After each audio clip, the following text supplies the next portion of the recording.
The Intercept obtained audio from a Zoom meeting that Senator Joe Manchin, a more conservative Democrat, had with a group of billionaire donors. Now, these billionaire donors are part of a group called No Labels, and it's very clear that what they want, Nando, is to keep things the way that they are. They don't want any reform. They don't want any real change. And it's clear that they like the legislative filibuster in the Senate, much like Senator Joe Manchin does, because that allows bills to go to the Senate to die, right? That's why we don't get full change. Now, it's a rare glimpse into how this system of legalized bribery works. There were some portions of that call where Manchin implied partaking in actions that are actually illegal, which I'll tell you about in just a moment. But let me give you some context before we go to the first clip. As Ryan Grimm and Lee Fong over at The Intercept write, the meeting was hosted by the group No Labels, a big money operation co-founded by former Senator Joe Lieberman that funnels high net worth donor money to conservative Democrats and moderate Republicans. So let's get to what I think is one of the more relevant parts of Joe Manchin's suggestion to these billionaires. Let's take a listen at what he had to say. Right now, what I'm asking for, I need to go back. I need to find 3 more good Republican senators that'll vote for the commission, so that at least we can tamp down to what people say Republicans won't even do the simple lift, common sense of basically voting to do a commission that was truly bipartisan. So once the people, and it just really emboldens the far left, saying, "I showed you, how's that bipartisan working for you now, Joe?" Those are the hard things. That's where I need help, Dan. So that's where he needs help, Nando, because he is failing to provide a single example of bipartisanship in the Senate. Bipartisanship is what he continues to cite as his reasoning for maintaining the legislative filibuster in the Senate. And so what he's saying is, listen, help me out, all right? Please bribe Republican lawmakers in the Senate to vote in favor of the January 6th commission so we can give this illusion of bipartisanship in the Senate and maintain the Senate filibuster.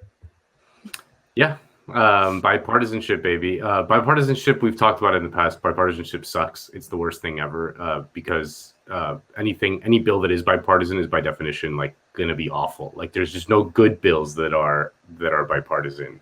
If it is bipartisan, it's awful, which is why Joe Manchin and his donors love it. But yeah, it's just funny that he has to use the specter of the far left to try to convince these people to get just a couple of Republicans for this January 6th commission, which will do nothing, which will affect them in no way, I mean, obviously the thing is politically it's very difficult for Republicans to support that because Republican voters love Trump and probably support everything, about Trump. And so they don't want to be seen as being anti-Trump, but that they can't even do it for this kind of thing that's just going to be a toothless, inconsequential thing, especially for donors. They don't care. Right. It's not gonna affect them at all. That's right. And I think that's an important point because Manchin is specifically referring to legislation that these billionaires wouldn't have a problem with. It's benign in their context, right? What they're actually concerned about is what could pass through Biden's infrastructure bill, the American Families Plan, some of the more some of the more consequential pieces of legislation for billionaires, certainly, especially when there are proposals to raise taxes on people like them. And I should note, right, that the January 6th commission, which is supposed to be modeled after the 9/11 commission, they already had a vote on that. And it was blocked by Republicans in the Senate. And remember, they need 60 lawmakers total, meaning 10 Republican lawmakers to vote in favor of it for it to pass. The January 6th commission got 56 votes. 4 short of the 60 needed to overcome a filibuster, a thorough embarrassment for those like Manchin who claim bipartisanship is still possible in the divided Senate chamber. So he seems to know full well that this notion of bipartisanship is complete BS, but he says one thing publicly and then tries to get billionaire donors to entice Republicans in order to prove his point that he knows is complete BS. That's really the main takeaway here. And so, Yeah. yeah, go ahead. No, go ahead.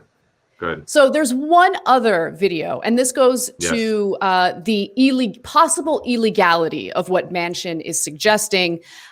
He wants to basically persuade these donors to entice soon-to-be retired Republican senators to vote for the commission, right? But he doesn't just say, like, throw money in their direction. I mean, they're retiring. Who cares about campaign contributions? He suggests something else. Take a listen. Roy Blunt is just a good friend of mine, a great guy, okay? You would like to think that Roy's retiring. If some of you all who might be working with Roy in his next life could tell him that it'd be nice to help our country, that would be very good to get him to change his vote. And we're going to have another vote on this thing. They'll give me one more shot at it. The Democrats will. If I ask Schumer and push him, says, Chuck, I'd like to have another vote first before you rule this out completely on this bipartisan commission. You've got that. You've got basically a Richard Burr who voted for the impeachment, but then he didn't vote for this for whatever reason.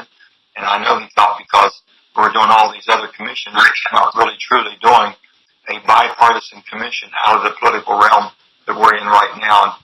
And my good friend Joe Lieberman understands that. Joe's looking at things differently today than he looked at when he was inside the Senate. So just to further decode that statement, as Grimm and Fong write in The Intercept regarding Roy Blunt, Manchin appears to be suggesting, without perhaps quite explicitly saying so, that the wealthy executives on the call should dangle future financial opportunities in front of the outgoing senator while lobbying him to change his vote. That's illegal. Like they're not supposed to do that. Yeah. No, very not supposed to do that. Incredibly illegal. Not supposed to do that. I mean, we all know that stuff goes on all the time. I mean, the thing is, it doesn't even need to be said explicitly. I mean, this is where the battle over Citizens United was the fault lines were, like, you know, the mere appearance of corruption is enough. You know, that the sort of corrupt arrangement doesn't need to be explicitly outlined in a tit-for-tat contract. This is why I was so just frustrated with liberals who abandoned that line of argument when, you know, the same criticism was made of Hillary Clinton and her Wall Street speeches, that, like, no one said, like, well, you can't prove that they, like, wrote a piece of paper that said, like, hey, you're supposed to vote for this in exchange for all the money from the Wall Street speeches. It's like, you don't need that. You just need to just understand the whole scheme, and then you can just do it, and then no one has to even talk about it. But this is just hilarious that Manchin is stupid enough to, like, talk about it on a phone call. So, for lack of a better term, bluntly.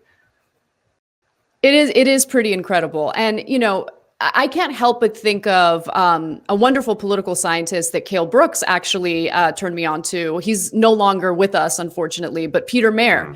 Because when we look at the Democratic and Republican Party, when it comes to a lot of fundamental issues that impact our lives materially, there really is little difference, right? A lot of the political war in this country, at least in Capitol Hill, is fought over some social issues, cultural issues. But when it comes to questions of war, when it comes to questions of wealth redistribution, labor empowerment, all of that stuff, I mean, those conversations are gone. They're not really being had in the walls of, the Capitol building. And so it's something to keep in mind when you really hone in on the topics that politicians decide to amplify, right? Is it really because they find those issues important and want to do something about it? Or is it a way to deflect from the issues that actually impact us on a regular basis? And, you know, when we have these very clear cults of personality in politics, those cults of personality honestly, like, serve as a substitute for the robust political discussions and debates that should be taking place right now. So I think legalized bribery, and in this case, clearly there's the suggestion of illegal bribery as well, is part of what makes these two political parties so similar on the issues that do impact our lives.